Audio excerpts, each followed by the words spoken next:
Moin, ich bin Kjell. Ich habe mir vor einem Jahr einen VW T5 mit langem Radstand gekauft und habe den jetzt im letzten Jahr ausgebaut.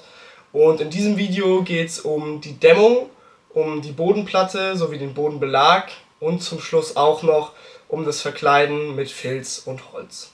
So, noch kurz vorweg gesagt, ich bin kein Profi, deswegen das Video hier nicht als Anleitung, sondern eher als Inspiration nehmen.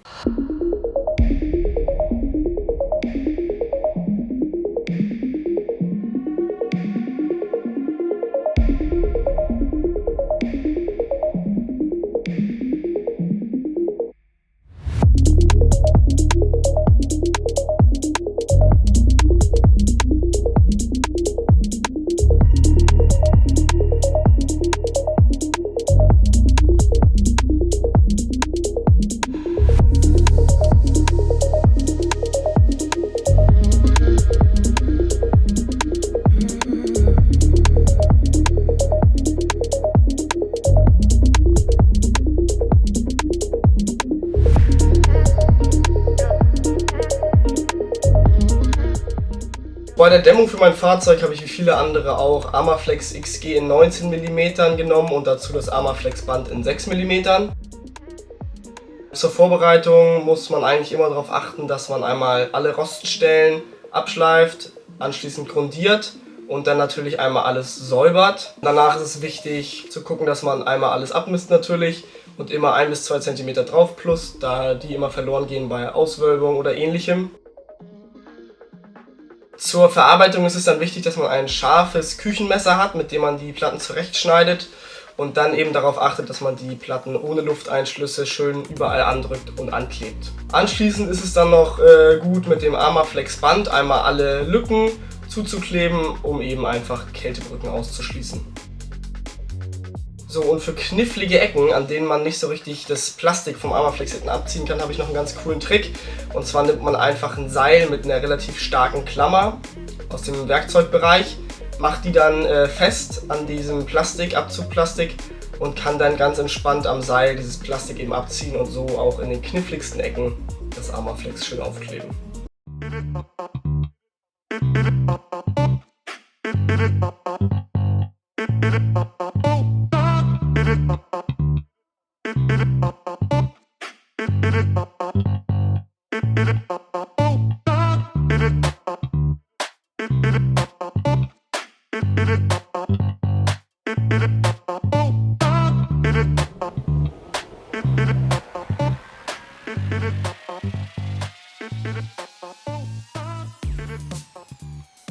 Für die Bodenplatte habe ich USB-Platten in 12 mm genommen, mit Nut und Feder, einfach aus dem Kostenpunkt. Die haben mich jetzt 40 € gekostet und eine MDF-Platte hätte mich 300 € gekostet.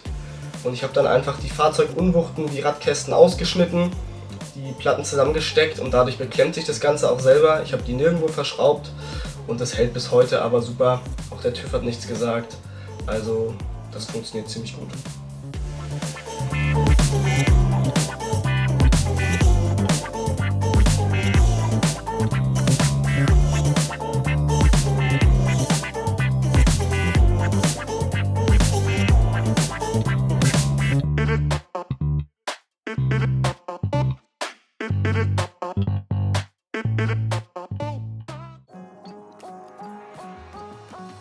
Beim Filzen habe ich so gemacht, dass ich einfach die originalen VW Holzpaneele genommen habe und die einfach gefilzt habe. Habe dann die Paneele sozusagen als Form genommen, mit 5 cm Überhang den Filz ausgeschnitten. Danach dann beides mit Sprühkleber von Würth eingesprüht, bestes Zeug ever, verlinke ich euch unten. Das Ganze dann 10 Minuten ablüften lassen.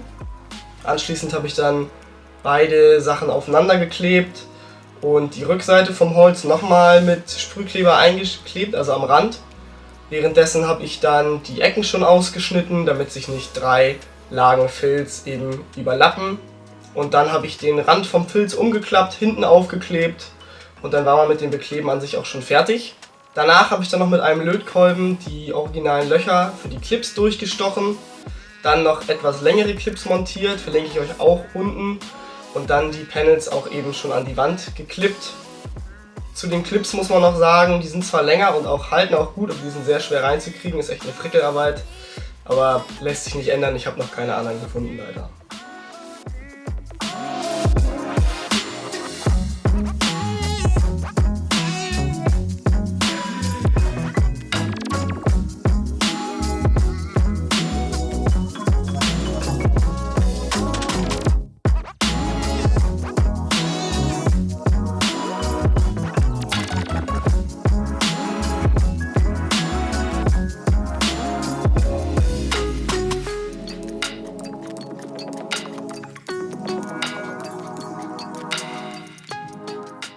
Beim Bodenbelag habe ich es mir wieder relativ einfach gemacht und einfach Vinyl als auf der Rolle gekauft in einer Farbe, die mir gefallen hat.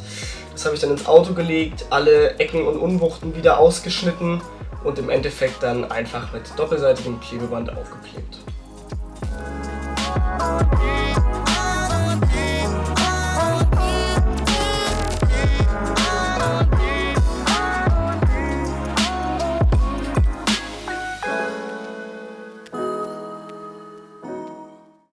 Für meine Decke wollte ich auf jeden Fall eine Holzverkleidung und deswegen habe ich Profilhölzer aus dem Baumarkt genommen, die einmal weiß lasiert und dann mit Hilfe von Nietmuttern in jeden Metallholm 3 Nieten reingesetzt.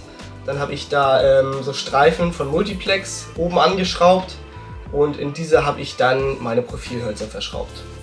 Diese Befestigungsmethode hat auch sehr, sehr gut funktioniert. Am Rand ist lediglich ein Spalt von so 2 cm.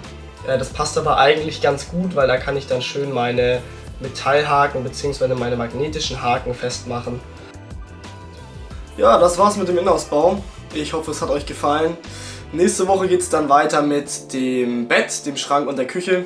Heißt, falls ihr das nicht verpassen wollt, lasst gerne ein Abo da. Bis nächste Woche.